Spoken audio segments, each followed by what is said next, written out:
This town has changed quite a bit. You know, years ago, everyone here made their living by oystering or fishing. Everyone kind of depended upon the bay to make their living. And of course, after a period of time, it seemed like, you know, the bay got in trouble, and people started looking to other areas to make their living. That changed the island. Then we started to get an influx of tourists here to go fishing in the summer, and they looked the area over and they decided, well, I'd like to live here. So they started buying some property. And of course, the more people you get more talent and more money. So it's not all bad. We employ here in this business, in season, in the summertime, almost 100 people. Off season in the winter, 30 to 50. And at the oyster company up at the drawbridge, where he used to also employ between 50 and 100, depending on the time of the year. Now we actually only employ 3 or 4.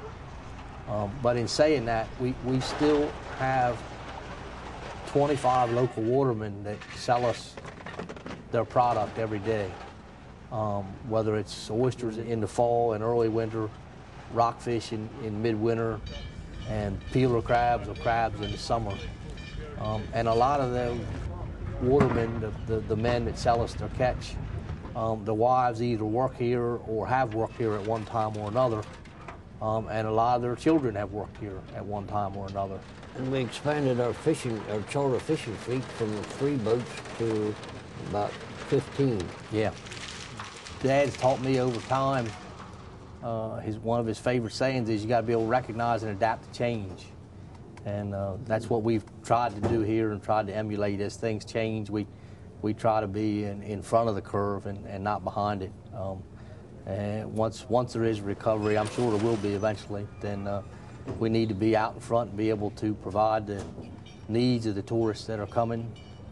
At the same time, the state needs to really take an active look at the Chesapeake Bay and how to really bring it back. And they're not going to bring it back no matter what they do with moratoriums and catch limits and everything else without oysters coming back in the bay.